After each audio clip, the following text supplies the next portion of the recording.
We are all very clear. He is fighting for against corruption. I'm waiting for you to do it. As simple as that.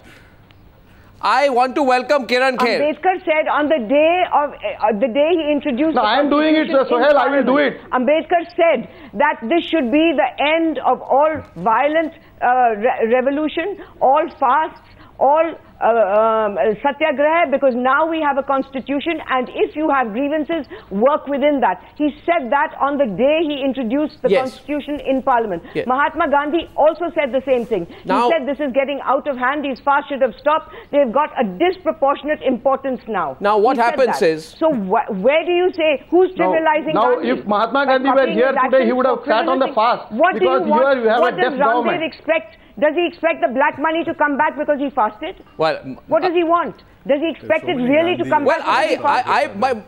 One second, please. There is a very fundamental moot point we have come to today, which is very relevant. Kiran Kher, welcome to the chat.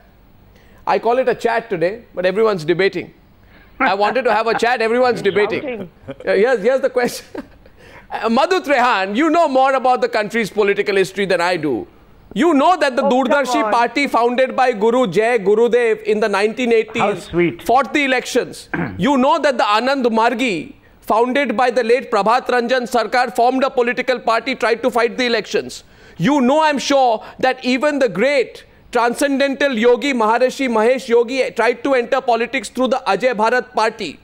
I am sure you know that the Ram Rajya Parishad led by Karpatri Maharaj fought the election, got 1% of the vote. I got the history. So you got the history. So, you know, my point is, let me make the point after giving you the history. Manifesto? Point is, it's not happening for the first time, so why react like this? It's happened, it's failed. Black money is not happening for the first time, it's happened for 50 years. So let it carry on. That's not the point. The point is that if he's coming as a political leader, he should announce his manifesto and ask for votes. And by fasting, does he really expect? I mean, Arnab, you ask terrorists, by bombing people, do you get what you want? I ask Ramdev, by fasting for 3 days, do you get what you want? He knows the black money won't come back after you fast for 3 days. Madhu Trehan, it's just publicity, and you are giving it to them. Madhu Trehan, no, I'm not in the business of giving anyone publicity. You are responsible for the state of affairs. Thank you for making a very weak attempt at putting the onus back on me. It hasn't worked. Kiran Kher enters the debate. Kiran Kher, today you heard what Madhu Trehan has said today. She says, rightly so, you want to enter politics, declare it. Don't enter as someone else's force multiplier. You want to play a role in politics, first say I want to play a role. Form a political party, fight an election. Kind of same argument that they put for Anna Hazare. Kiran Kher, would you like to respond to Madhu Trehan, please? Well, I'm very fond of Madhu Trehan, of Sohail Seth, all the people on the panel, but I would beg to differ. I think there's nothing wrong with the force multiplier when it is against corruption.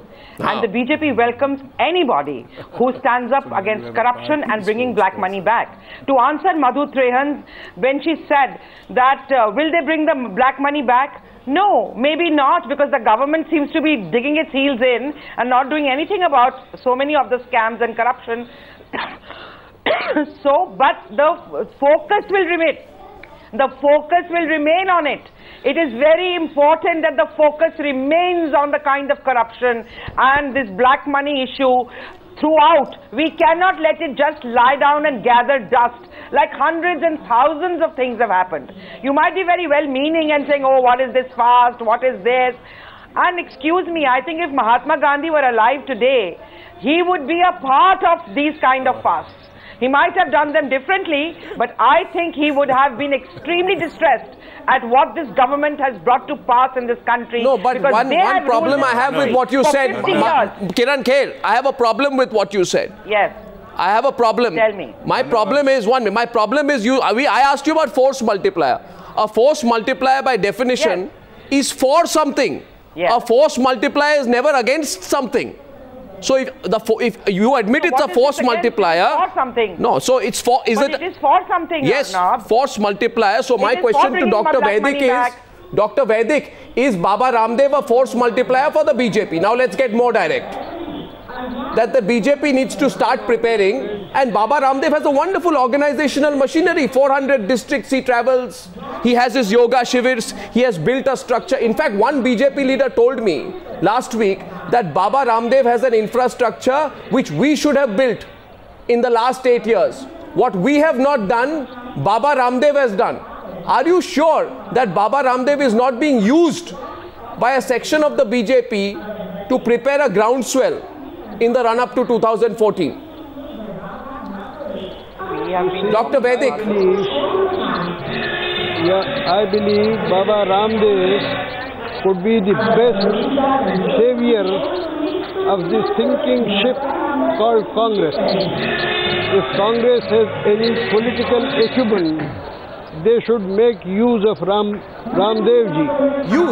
Ramdev ji was greeted by 4 ministers, senior ministers last year, and they were on the right track. But Pranav Mukherjee's line was abandoned, and Mr. Chidambaram prevailed over the Prime Minister. And that is how they created a mess. No, 1 minute. Now it is high time. Dr. Vaidik, why should anybody who wants to change this country want to be used by the same people he is now criticizing on an open forum? I don't understand the logic. Why should he be waiting for either the Congress or the BJP to use him? Can you explain further? Anybody is free to use anybody, you see. How can you stop anybody? No, I don't understand. Using anybody. No, please explain to me today. Any political movement can be used by any political party. How do you prevent it? No. But Ramdev is not an agent of anybody. Ramdev is a bandwagon in himself. The way he has travelled all over the country, no Prime Minister, no opposition leader has ever travelled throughout the country. No, you are not answering my question. More than 12. You are not answering my question, Dr. Vaidik. You are not answering my question, Dr. Vaidik. Now let me give you one example. Can you hear me? Because it's very noisy behind you. Can you hear me? Can you hear me, sir? I cannot hear you very clearly. Okay, now let me try to be louder, though people say I'm anyway too loud. In 1989, Dr. Vaidik, there was a man called Guru Jai Gurudev. You know about him? I knew all of them. So you knew. So let me ask you. I knew Gurudev. I knew Maharshi Mahesh Yogi. Yes. He tried to draft me in his party. Yes. And Karpatri ji also asked me when I was a young boy, a student leader, to join his political movement. But I refused to be. So you know what I'm going to ask you. My question is this. Surely. My question is, when Guru Jai Gurudev put up 298 candidates in 12 states of India in 1989, he got one big zero. Everyone lost his He could not win one seat. The moral of the story is that a spiritual guru can be effective only if he teams up with a political party, not if he tries to form a political party on his own. Therefore, I'm asking you, when will Baba Ramdev team up with the BJP? How long can he stay away from the BJP? No, there is no question of aligning with any political party. It seems inevitable. Yeah. It seems inevitable. I beg your pardon? It seems inevitable. It seems a matter of time before Baba Ramdev and the BJP formally come together. Surely, I agree with you. You agree with me? The government doesn't... No, I agree with you up to this extent, that if the government doesn't act, the benefit will accrue to all opposition parties. Very important. If the party wants to take advantage of Ramdev's popularity, they will be benefited. Who can stop them? Very important observations coming in. Sohail and Badut Rehan, you heard that. You know, the response there. An admission almost that it's inevitable. Sohail wants to come back. Yes, Sohail, please come back. You want to respond? It's too noisy. It's too noisy. I couldn't hear anything. You know, I began by saying... Arnab, I ask you a question. Go. No, one second. I ask you a question, Arnab. Go ahead. Do you think it is right for us as journalists to accept the fact that there is a leader who is sort of spiritual and a yoga teacher, to dupe people and his followers because his techniques are successful and yoga techniques are successful, to dupe them into a political arena and say that you have to vote for me and prepare himself for a political campaign. It is duping people. Is that right? Shouldn't we be exposing that instead of saying that he's a political force because he's gathered the numbers under duplicity? It is dishonest by any means. So how, as we as journalists are being responsible? Are we being responsible by accepting that because they are followers, the answer to your question into votes? I think we have to. I think the point is that we are in a position to educate the people and say that look, question them on their platform, on their positions, on governance.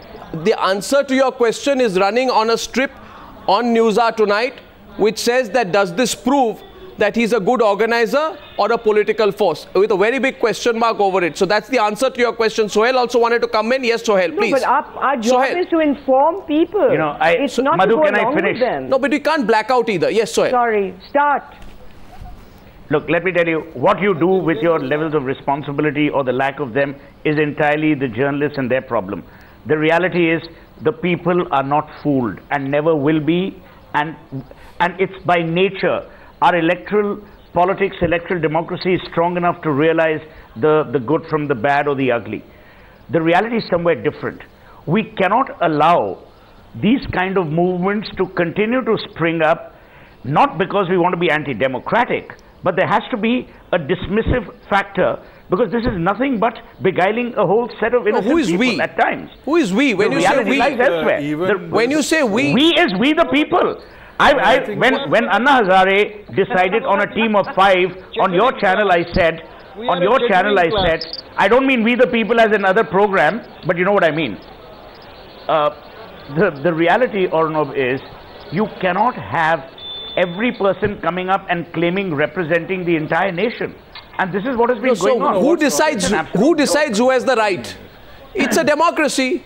Anybody can. X, Y, Z. You can, Sohail. If you can bring 20,000 people, you can have a rally at Ramlila. There's nothing hard and fast about it. I can get you an item girl from Bollywood who can bring you 30,000 people who have nothing to do. So let's not go there. I have a simple comment to make here. Take it for what it is. Don't amplify the cause. Don't give it more wings and flavor. Mr. Venkatesh is right. Everyone has the right to enter politics. Let's wait for Ramdev to enter politics. Let him win all the seats in Parliament, and then bring about all the bills.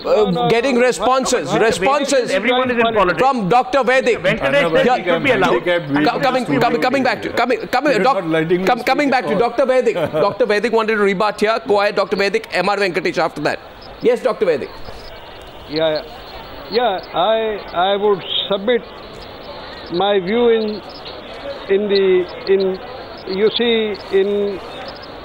a while somebody said that Ramdev should join politics, he should fight elections. I think he is doing too basic a politics to join political party or fight an election. He is trying to change the entire system, and I am sure that many more additions and alterations. Dr. Vedic, I have a question. Dr. Vedic, I have a question for you, which is also come from one of our viewers. Wait, listen to me. I'm coming to you right after this. Dr. Vedic, a question for you is it true that Baba Ramdev has bought several thousands of acres in some islands of the continent of Europe? One sec. Well, I do not know the facts. But he has. Supposed to speak on a topic about because it's a foreign transaction. My question to you is, did he pay for it in cash or in check?